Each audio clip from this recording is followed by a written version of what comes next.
I want to thank Jennifer and Ann for inviting me, and thank all of you for having me back. You're my best pupils, my best audience ever. Wouldn't miss it for anything. Patronage, fantastic topic. Love that topic. I want to start by paying tribute to a man on the left here, Zhou Li, who was our predecessor at the University of Kansas, the man who started the graduate program there in Asian art, who produced nearly 30 dissertations, 30 doctoral students, people who are now curators and teachers and museum professionals and faculty all over the world. He passed away about 1.5 years ago.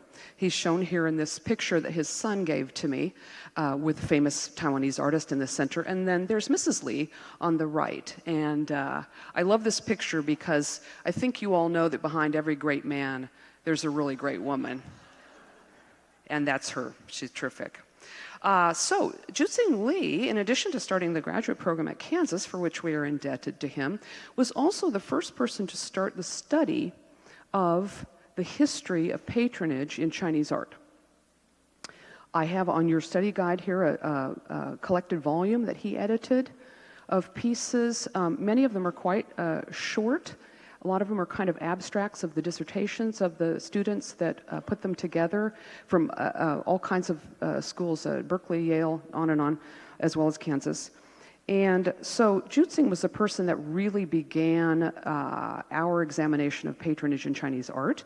He continued to study that after the time of that volume. And I'm going to show you a quote.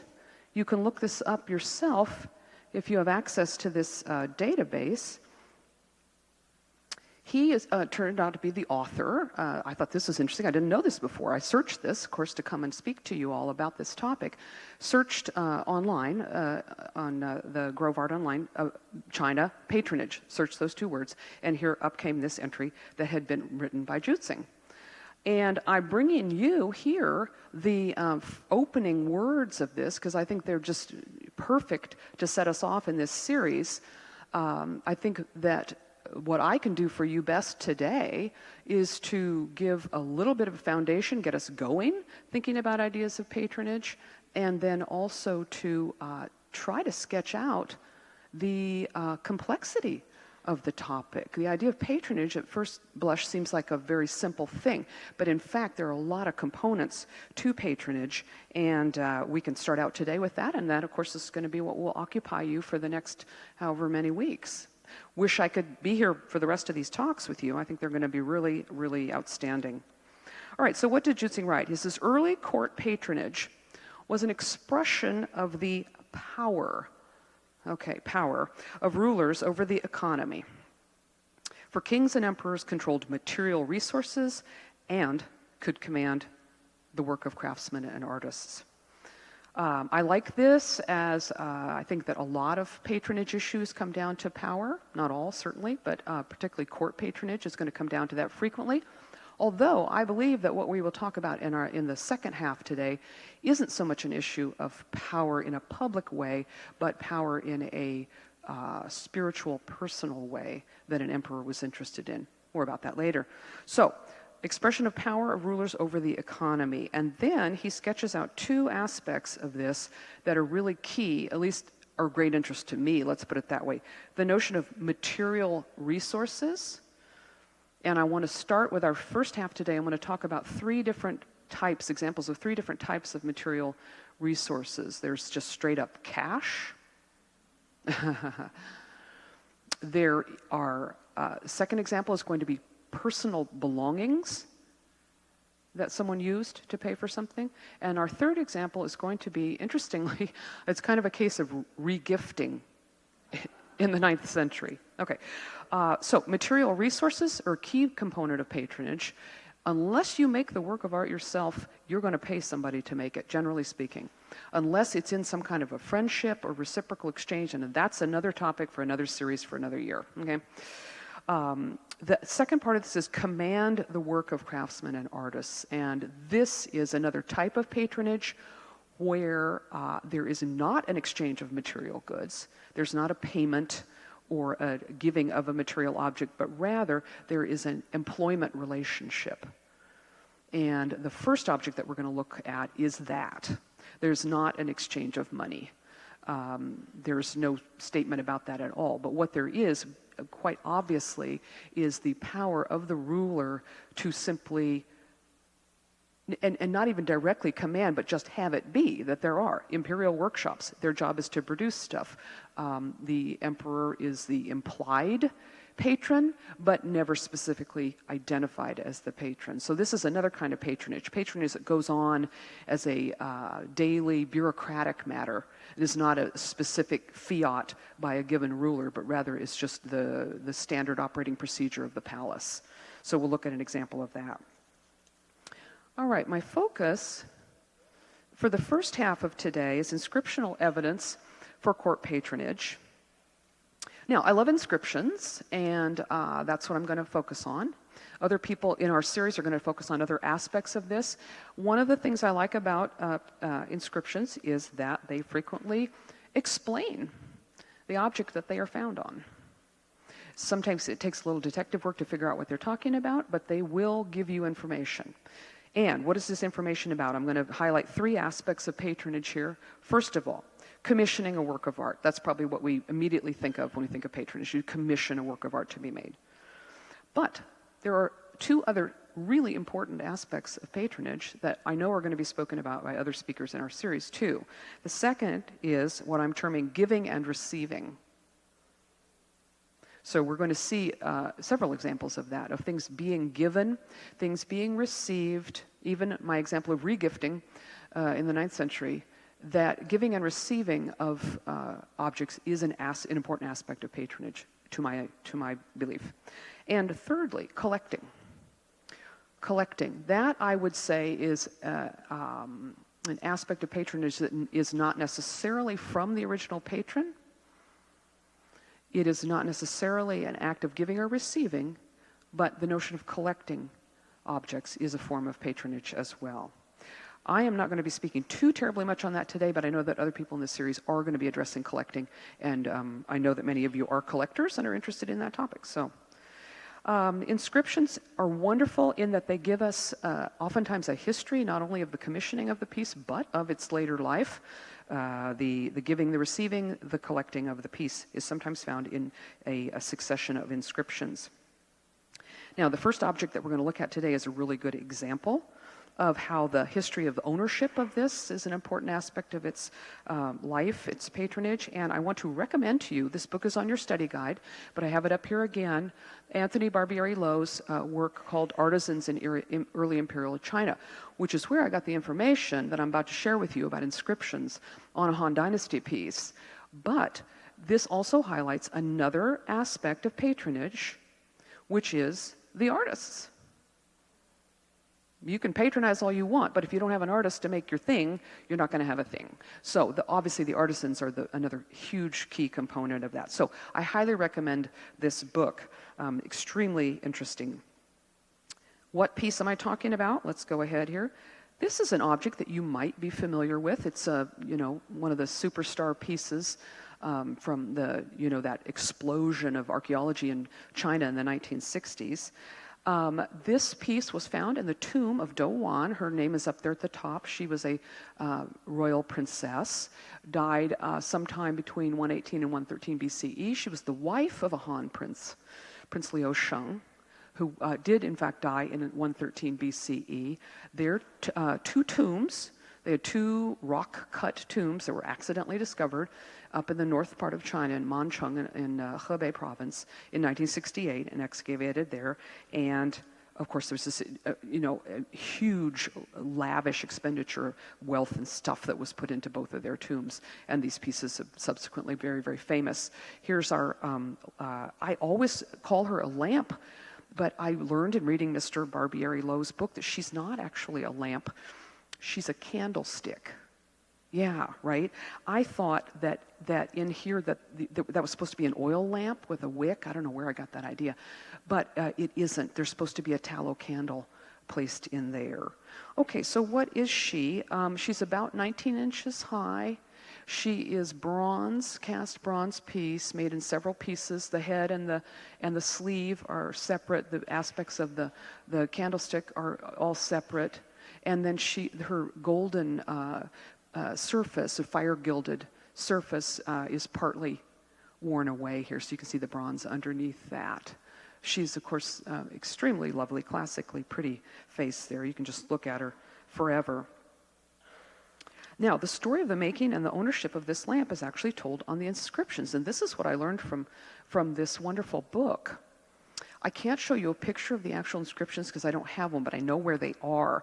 They are on the underneath of the candlestick here, okay? And so I'm giving you the English translation for this that he has.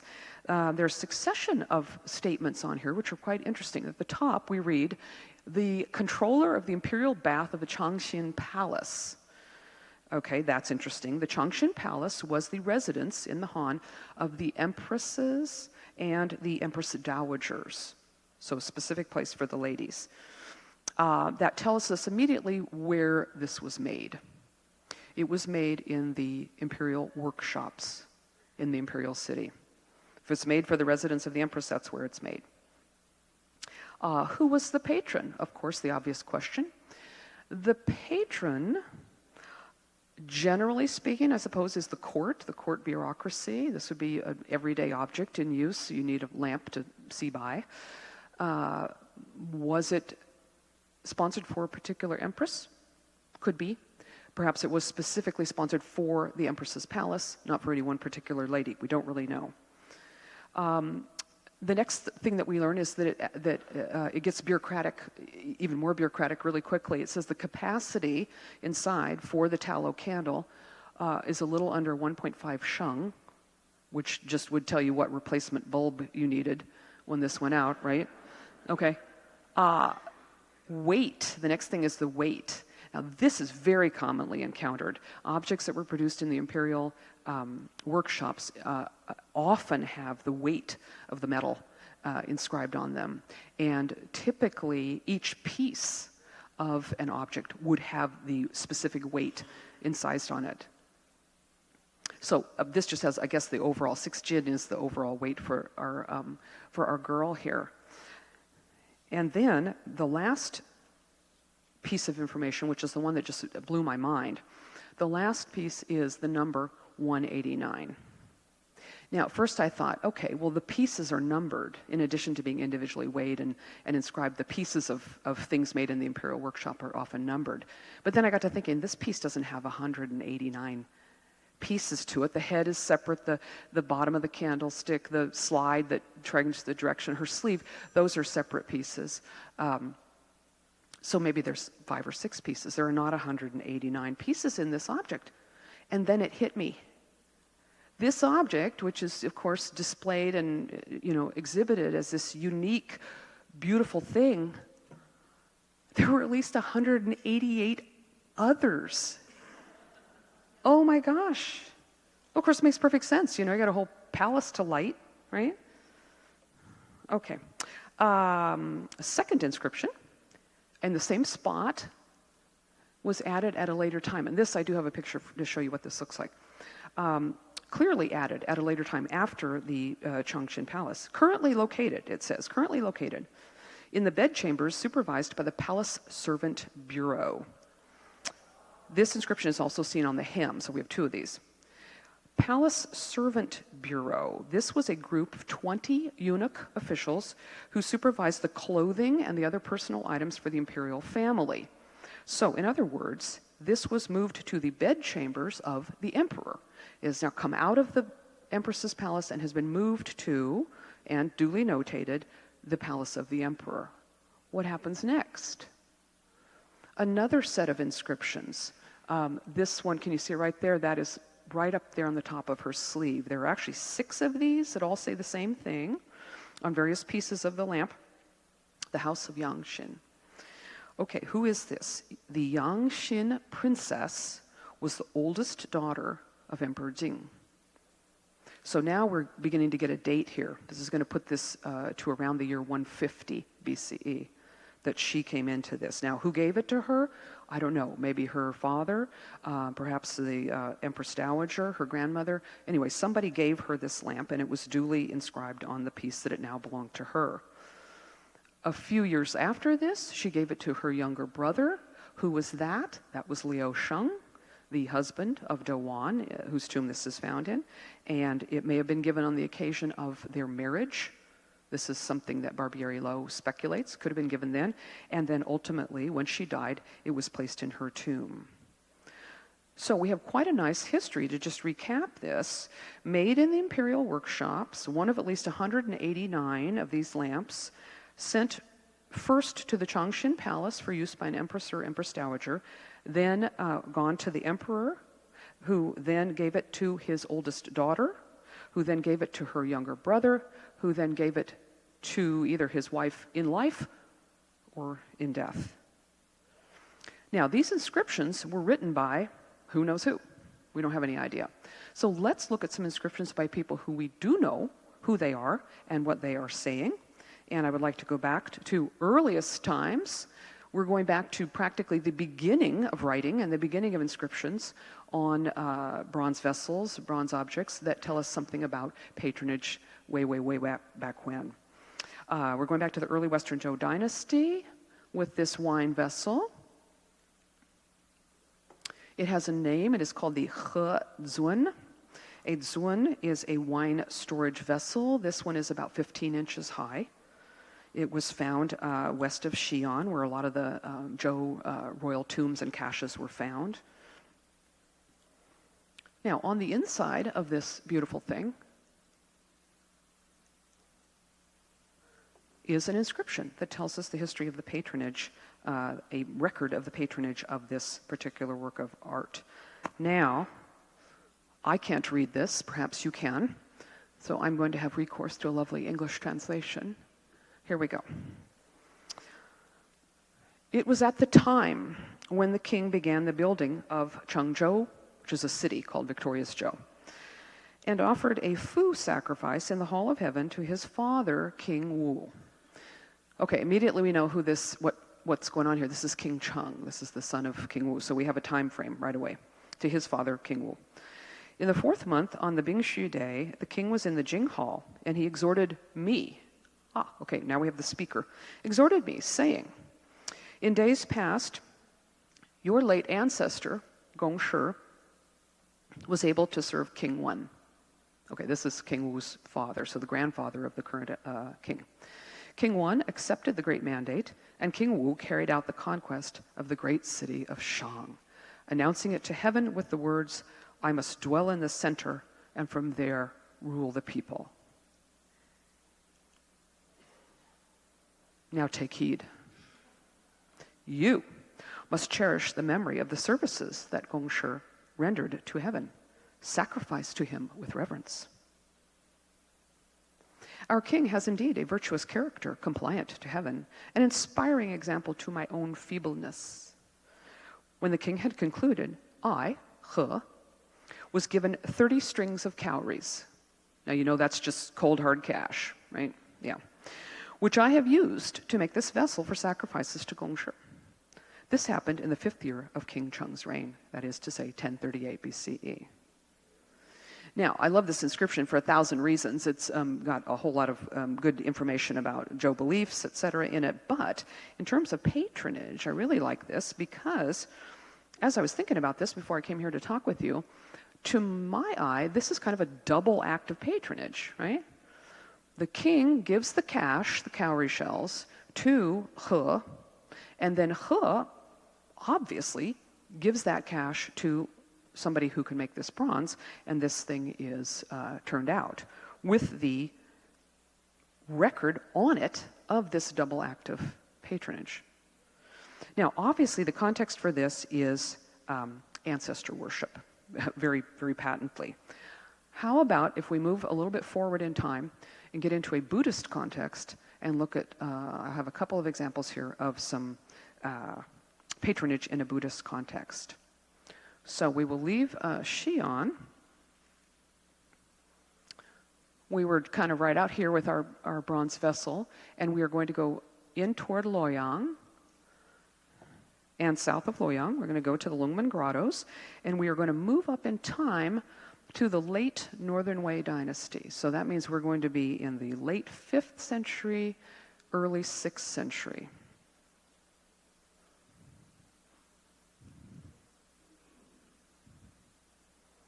The color here, of course, is absolutely lurid and should be ignored. I frankly have never seen the sky that color in Loyang. Maybe someday. Okay, are we going to look at all 2,345 grottos at Longmen? No, not today. We are going to focus on one, which I have picked out here with an arrow. We are going to Lianhua Grotto, Lotus Grotto, which is partly obscured here, but it's this great big hole down here. We're going to travel over there. Let me take you to the base of the cliff with my next shot. Okay, so we've paid our admission and we've walked down the walkway along the river here for a few 100 yards, and we've gotten here. We, of course, are looking at modern stairs and railings, etc., and ferocious guardrails here. But the grotto itself inside here, of course, dates from the late Northern Way, so we can have a good experience with that original art sitting there. Let me bring up an interior shot.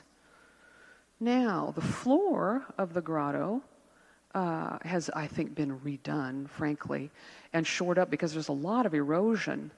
The limestone here, of course, erodes pretty easily. But even though the bottom of it's not in great shape, the top is fantastic, and you can see immediately why this is called Lianhua Grotto today. This is a modern name. All of the names of the grottos at Longmen are all modern names.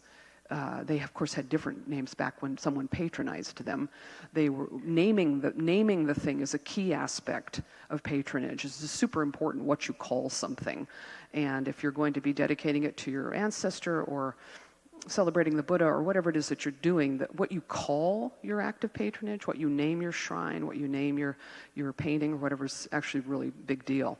In this case, we don't know. We don't know what the original patron called this grotto. We don't know who the original patron was. It's big. It's a very large grotto. Has a huge standing figure of the Buddha on the back wall. It's got figures of the disciples in low relief on the sides that are not in very good shape. They have been partially looted and they're eroded. 2 standing bodhisattvas here. But then the whole rest of the grotto is filled with later shrines.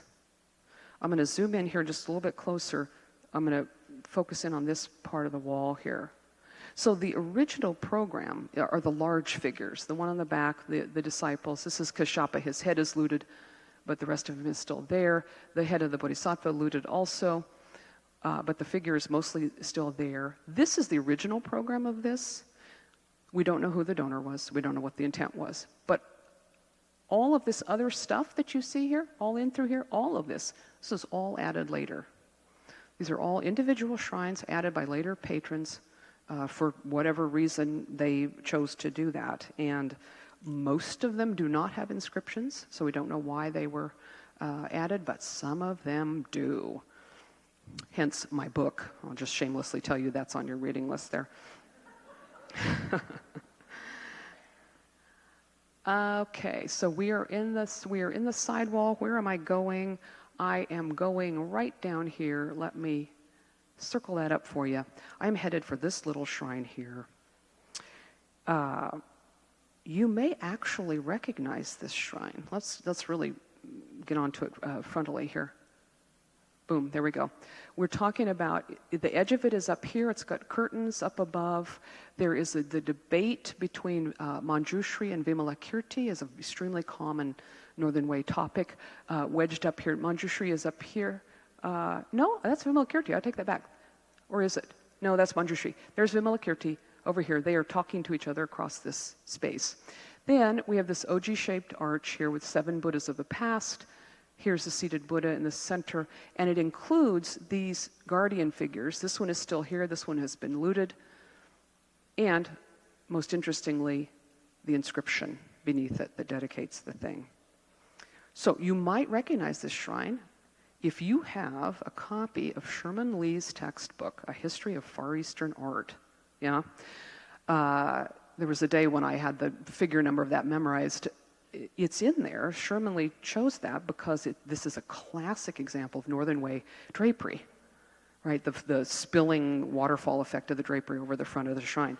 So he chose it for that. I don't think he had any idea that the young woman who patronized this shrine was such an interesting person. At least she's interesting to me. Okay, so her shrine is really, really typical. There are lots of shrines that have this kind of imagery in them. But I think her inscription is really fascinating. All right, the young woman in question gives her name as Songjing Fei, and her inscription is also dated. Oh man, a dated inscription. It's heaven, right? Okay. Let's have a little read here. Oh, go. Here we go. All right. For ease of reading, I've translated the date into the Western calendar. Obviously, she didn't know anything about the month of May. Okay, here's what she said. On May 23rd, 527, this lay believer, i.e. myself, Songjing Fei, whose poor karma from former incarnations has left my fortune shallow and dirty, was born in Jambudvipa and received the form of a woman. Okay, well, born in Jambudvipa, it means she's born on the southern continent where all of us live, you know. There's nothing unusual about that. She received the form of a woman. Yes, her karma was not great. You think it's hard to be a woman today? How about in 527? Yeah, I don't think it was that great. Okay, so she has a little something to say about that. Yes, what would have been better for her? Well, a man, being a male form is a higher rebirth, yeah. And her other options would be a being in one of the heavens up above Mount Sumeru. There are several heavens up there, and you could be reborn as a Brahma in Brahma heaven and that kind of thing. So she had a couple higher layers that she could have achieved. But plainly, some of her prior incarnations were not that good, so she received the form of a woman. I relied on my late parents, who compassionately raised me with profound kindness until my insignificant self attained maturity. Okay, she's just told you a couple of things here. First of all, her parents are dead.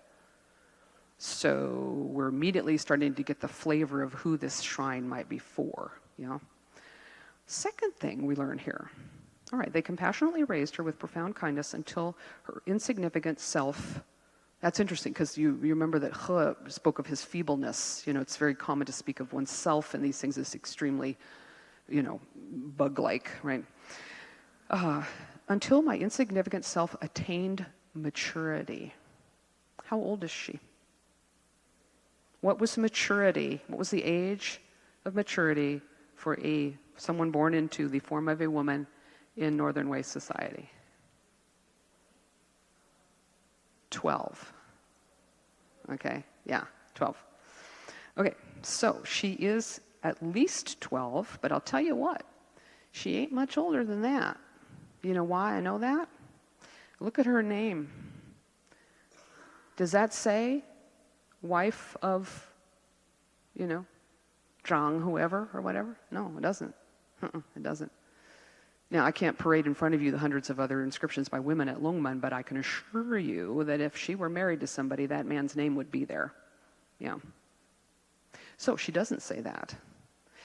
The other thing I find interesting about her name is that she does not, what's the word I want, diminish herself or make herself humble by another typical female thing to do in one of these, which is refer to herself in her birth order. So you see a lot of inscriptions with somebody who gives her name as Danyang or Arnyang, Sanyang, eldest daughter, second daughter, third daughter, that kind of thing. You see it over and over again. Zhang Danyang, Li Sanyang, over and over. She's not doing that. This girl has a real name. Okay, that's another key piece of information. So, her parents are deceased. She has attained maturity, but she's not yet married. So I put her in a bracket of somewhere between 12 and 14 years of age. But she will be married soon. Okay. Thereupon, looking respectfully upon their labor to raise me, but lacking the means to recompense them. lacking the means to recompense them. This again suggests she is unmarried, because if she were married, she would be the head of the household and she would be in charge of the finances. And she could pay for this. So she says, I don't have it. I don't have the money. I have now parted with half my hairpins and girdles, and respectfully for my late father and mother have reverently had made one image of Shakyamuni. Now, the first time I read this, and when I was first beginning to look at Longmen inscriptions, I thought that those were polite expressions, my hairpins, like just my pin money or whatever. But the more I've gotten into these things, the more I think they're really talking about, that's what they really mean. When they say hairpins, they mean hairpins.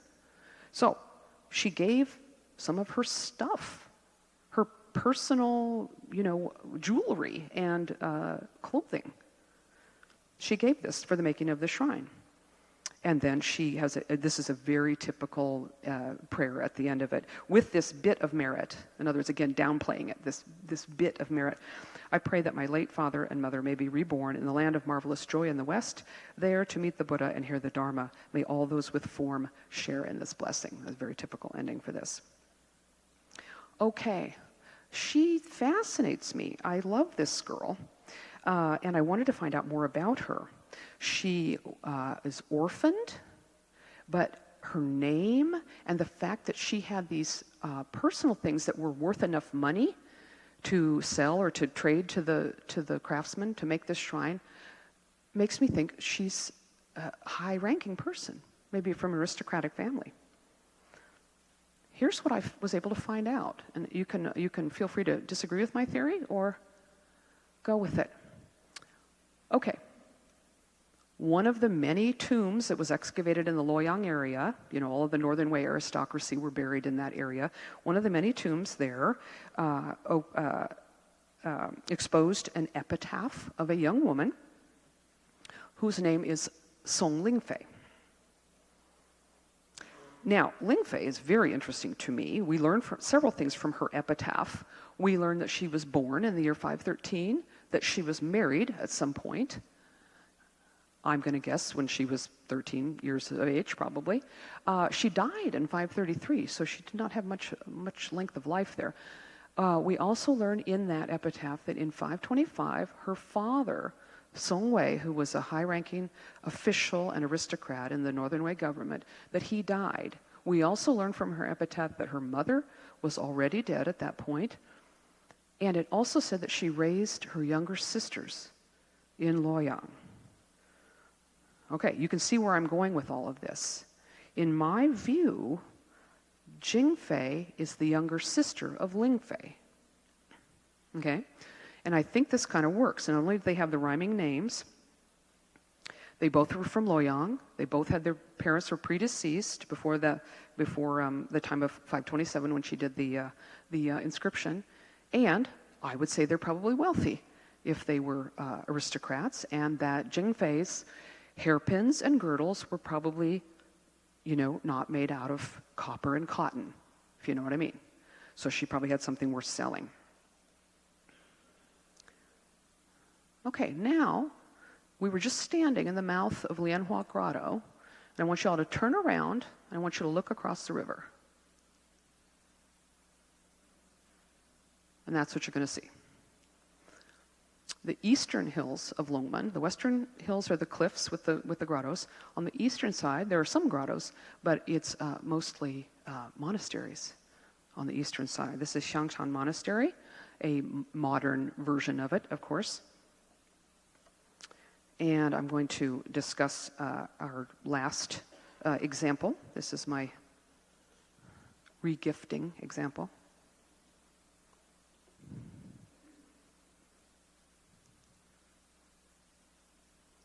If you've been to the Shanghai Museum, you may have seen this painting. They do put this on display from time to time. It's attributed to Liang Kai, which would make it Southern Song picture, so it's obviously not a portrait from life of Bai Juyi. But there he is, and I particularly like this painting because he's shown as being extremely reverent toward a Buddhist monk, which is what this story revolves around. Okay, so here's Bai Juyi in official costume, bowing before a monk whose name was Bird's Nest. Here's the story. It's not a story about birds' nests. He just happens to be in there. In the year 829, the poet, Bai Juyi, famous poet, was appointed to a position in the eastern capital of the Tang Dynasty, which was Luoyang, and he came to live in Luoyang. The following year, obviously he must have done a pretty good job there, because the following year he was promoted to serve as the governor of Henan, which is the whole big area around, including Luoyang. Bai Juyi spent the remaining years of his life in Luoyang, and he often went out to Longmen and stayed at the Xiangshan Monastery in the Eastern Hills. In fact, so deep was his love for this area that he's buried there.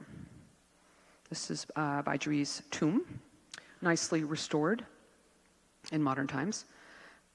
He's buried next to the pagoda of a monk that was out there, who was buried next to Xiangshan Monastery. So he is still there today.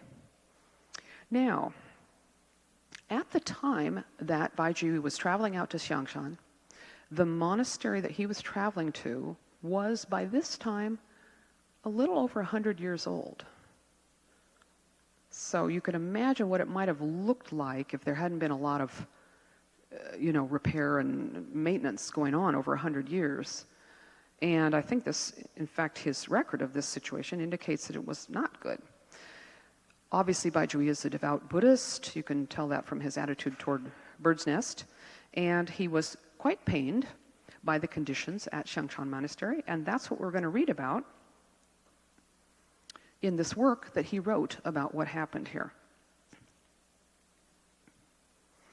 Record of the repair of Xiangshan, which means Incense Mountain Monastery.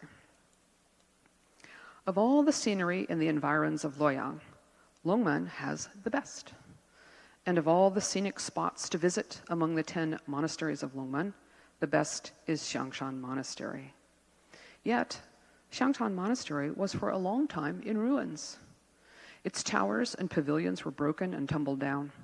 Its images of Buddhas and disciples cruelly exposed. What was painful to gentlemen pained me too. And what was disgraceful to the Buddha's followers was a disgrace to me as well. When I was put in charge of the Eastern capital, since it is in my nature to enjoy leisure excursions, as soon as I came here with my sons and friends, I explored all the numinous traces and beautiful scenery out here. Every time I came to this monastery, I prayed with a sad heart that it would be restored.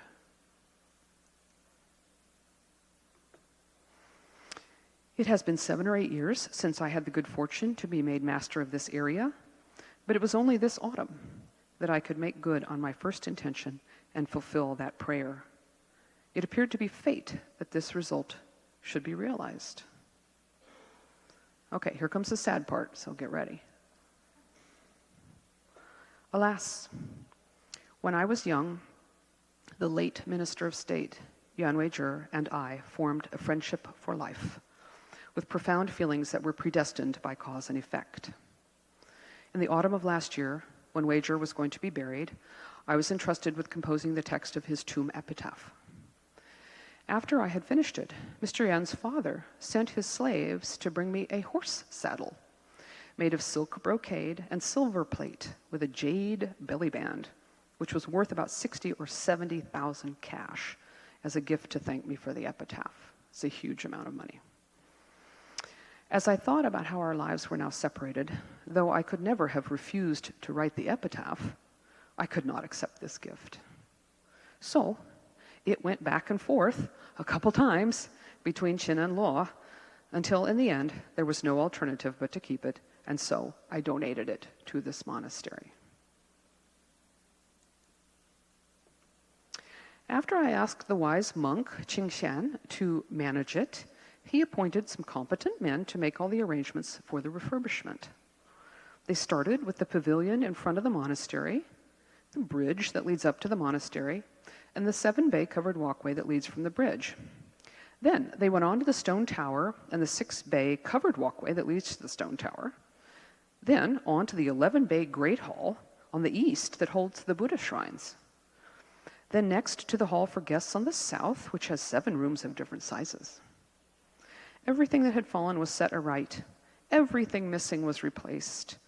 Tumble-down walls were built back up, and every leak was patched. The work with tile molds and trowels was very fine, and the decorations in red earth and white clay were well made.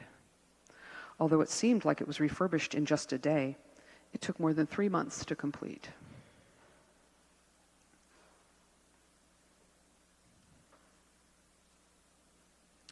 Well, I've been reading away and this hasn't been the right thing. I'm so sorry. Okay, we did the wise monk. Okay, 3 months to complete. Here we go. Now, the shrines and images are no longer in danger of being cracked or broken by heat and moisture, and the monks of the monastery have a safe place to dwell and practice. Now, visitors can rest here, and viewers have something worth seeing. The prospect of the cliffs on the pass, the view of the dragon pool, the rocks, springs and rocks of Incense Mountain, the breeze and the moon from the monastery's stone tower, all these were made new for those who come here. Now, gentlemen and Buddha's followers are freed from any reason for pain or disgrace. Okay, last section. The virtuous monk Qingxian and Weizhi and I were friends in our previous lives, and we know this because of the power of our vow of friendship. Thinking with gratitude of times then and now, with great joy I say these words of praise. All these benefits to the monastery are counted as merit, and this merit we return to Weizhi, that it may extinguish his former life and recommend him for blessings in his next life. In response I say, alas, thanks to this merit, how do we know but what in another time we will not meet Weizhi in another existence on this earth? Because of the vow and the actions taken here, how do we know that we will not travel again together to this monastery in another life? As I say these words, my tears are flowing. So, that's patronage. You got to have a reason. What a beautiful, profound reason this one was. He takes something that he didn't even want. He spends it to have this place refurbished for other people's enjoyment. And he creates merit to free Weizhi from his past sins and give him a better rebirth and hopefully to see him again. So I'm going to stop right now with this, I think, very beautiful act of patronage. And, you know, it's really only 11:21, and maybe if people want to ask one or two questions, we could before we take a break.